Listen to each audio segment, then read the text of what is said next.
Today we talk about the topic of Glamour A World Problem. That is, glamour means like a misconception. It's like on an emotional level, a mental fog, which doesn't allow to see your situation or things clearly. There is some maybe fear and attachment. So it creates a cloud of confusion and not seeing the world as it really is. And therefore, I would like to study with you one of the pages of page 94, which talks about the causes of glamour. And that video hopefully helps you to get a better understanding of the paths of evolution we go through, and we're having to deal with this glamour on the world of polar forces, of opposites, and things which we are not aware of that it exists. We can get very caught up in that glamour bubble, and hopefully this video helps you to see a bit more clearly and allow you to get an overview of the path you may be going towards, regardless where you are right now at your life.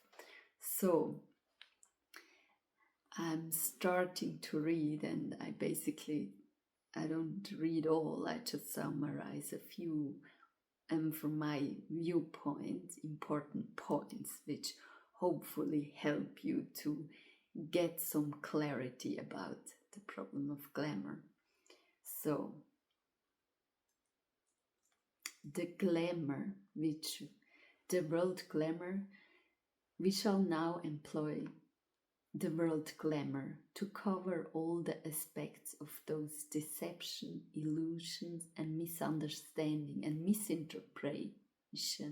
misinterpretation which comfort the aspirant at every step of his way until he reaches unity. All right.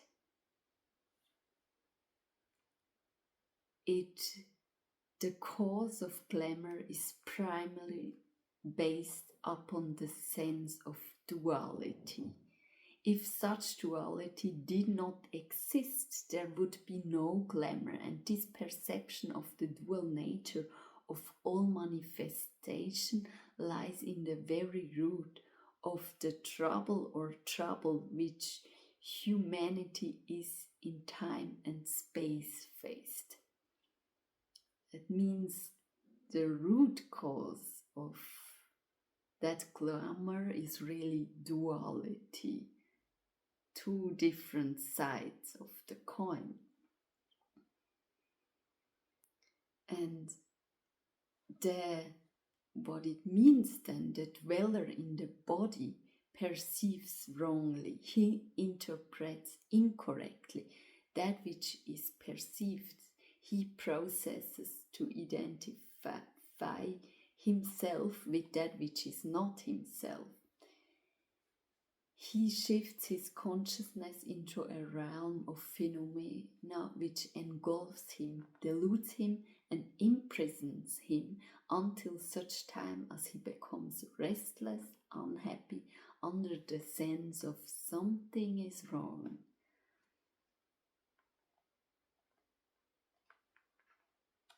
So that's what it leads to, that we somehow have a wrong understanding, wrong ideas, and it leads to the basically imprisoning yourself in a wrong cloud of fog and illusion. All right, from that moment on, he comes to the sense of duality, to the recognition of otherness, and the perception that his sense of dualism should be ended, and that a process of unification and an attempt to achieve at-one-ment should be undertaken. From that moment, the trouble of the evolving man begins to be observed by him and consciously encountered, and he faces a long period of extrication from glamour and the entering in the world where only unity is known. So, and the next part basically describes the stages, how humans go through those different stages. And the the stage where the material world is recognized and valued, temporarily is made the goal of all activity, and the man, refusing to recognize the difference existing between him and the material and natural world, seeks to identify himself with it and to find satisfaction, purely physical pleasures and pursuits. And this stage also is divided into two different stages, where A is the satisfaction, is sought almost automatic response to the physical instincts, to sex, to food and warmth. The loom large in man's consciousness, the animal nature in man is made the center of attempt to produce some sense of unity. So that's the very first stage on the physical world, where all the material is kind of used some kinds of satisfaction to satisfy the animal nature of man. B, the second stage, is where satisfaction and the sense of oneness is sought in the realm of material possession and in the establishing center of beauty and comfort in life on the physical plane. So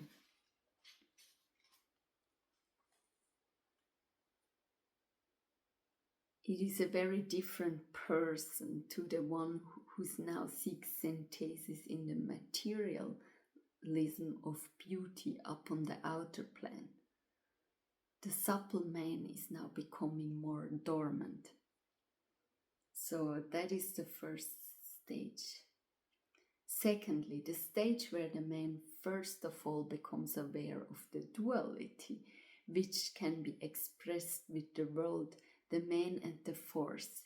He becomes alive to the fact that he and all humanity are victims of forces and energies over which they have no control and which drive man. He becomes aware of forces and energies within himself over which he likewise has no control and which force him to act in various ways, making him frequently the victim of his own revolts, his own action and selfishly directed energies. Here the man discovers the initial duality, the physical body and the vital or etheric body. This stage is one of great difficulty for the man as an individual and for humanity as a whole. Man is still so ignorant at the reality which shines under the envelope, which envelopes it, as the old commentary calls it, that true perception.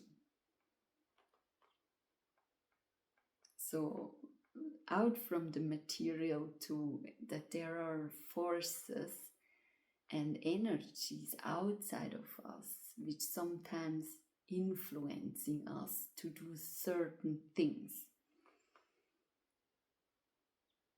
So blindly and ignorant men have to cope with this first pair of opposites. It is this that we see happening in the world of this time. The masses are awakening to the realization that there are victims and the exponents of forces over which they have no control and which they have no understanding.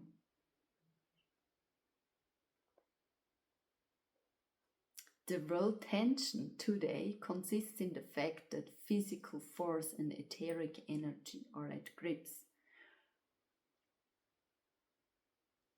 This is all the result of the battle going on between these pairs of opposites in the field of human affairs.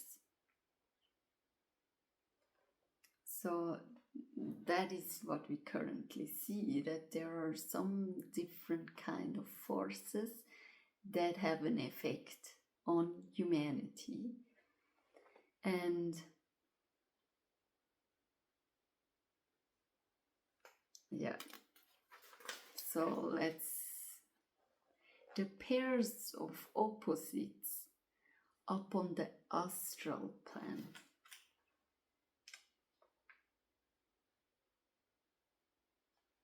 All right, sorry, I read another passage.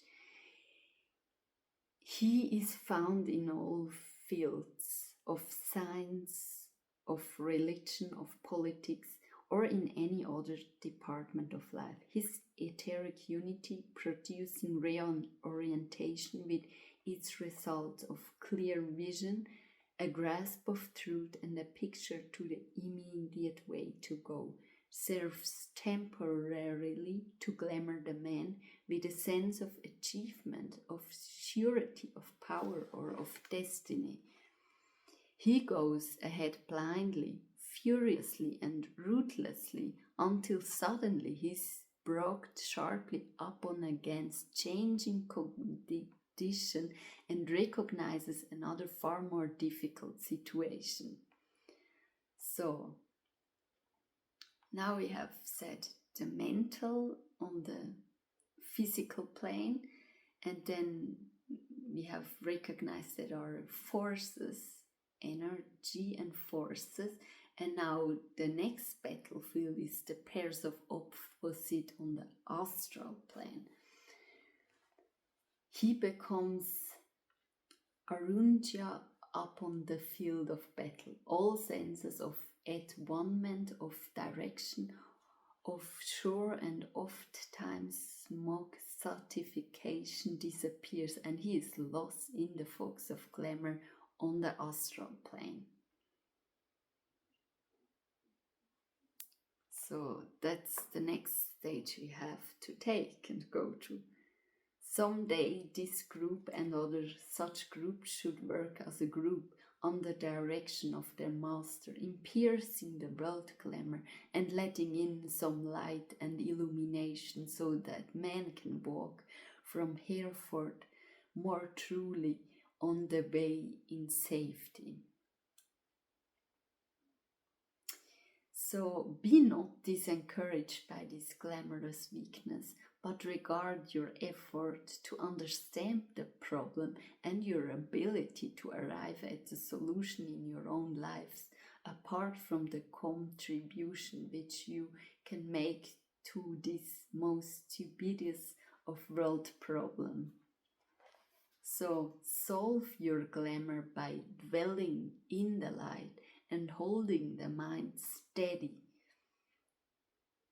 in the light, and by learning to draw this light into the fogs of glamour on the astral plane. So that's an important point. So dwell in the light and hold that light into the glamour of the fogs on the astral plane is the instruction. And also it said here, do not attempt to solve it.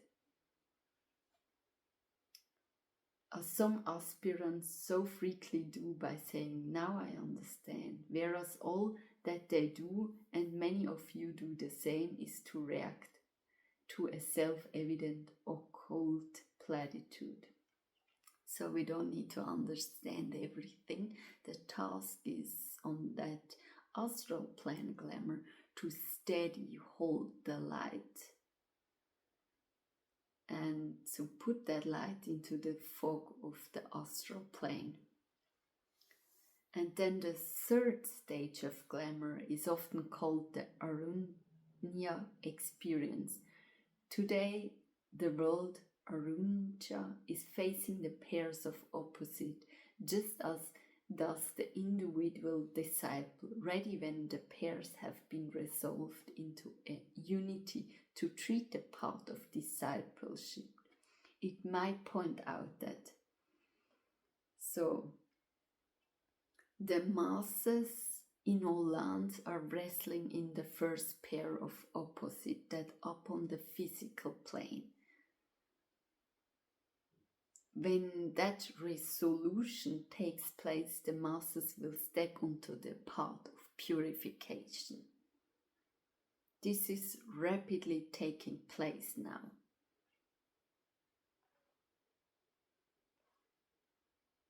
And second, the average educated citizen in all lands is facing today the experience of the pairs of opposites upon the astral plane, hence the intensive feeling abroad in the world, hence also the search for illumination through education, through religion, through the many agencies of mental instruction with the consequent growth of knowledge, wisdom and right relationship. These people fall normally in two classes.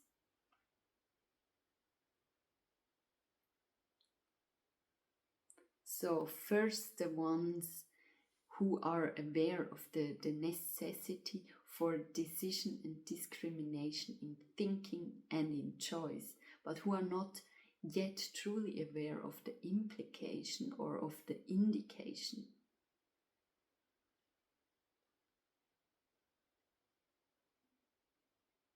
And they have added a spiritual glamour which intensifies the fog. B, those who have emerged out of this condition and are becoming aware of their problem, they see the pairs of opposite and are entering upon the recognition stage of Aruncha's release.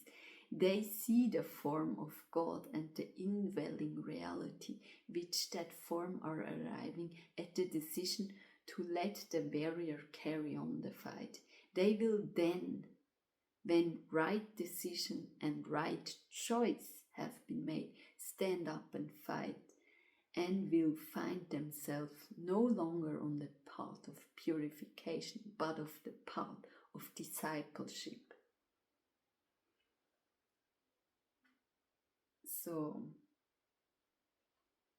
there are again two different types, and it all goes back to right choice and right discrimination, so that we can stand up and fight against carry on the fight, stand up and fight. So, and it remains but for you to follow the ancient way of Raja Yoga and bring in the mind of a dispelling agency, and thus learn to stand in the light between the pair of the opposites, and through that light achieve freedom by treating the noble middle way. So that's an important point, to treat the noble middle way of the pairs of opposite, which you may also, if you're in science or you like spirituality and you have gone through some kind of battle between those two, it is only when we can, in our small ways of our living, to try to stand the middle way and allow both of them to exist simultaneously, and to reach the unity within, that both of them can stand together in our light. So the resolution of these dualities takes place when the soul, the true spiritual man, no longer identifies himself with either of the opposite, but stands free upon this middle way. The disciple then sees the lighted way ahead, along which he learns to go without being drawn into the glamorous world which stretch on either hand. He travels straight towards his goal.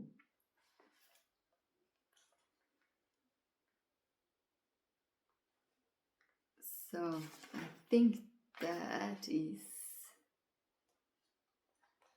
There is one third point, the stage where the intelligent, thinking man, whether disciple or well-meaning aspirant or an initiate of the first and second degrees, has to learn to distinguish between the truth and the truths, between knowledge and wisdom, between reality and illusion. When this stage has been passed through, it leads to the third initiation, where the personality, which is prone to Maya, glamour and illumination, stands free. His perception is becoming accurate, and he stands relatively free from deception and wrong identification and interpretation.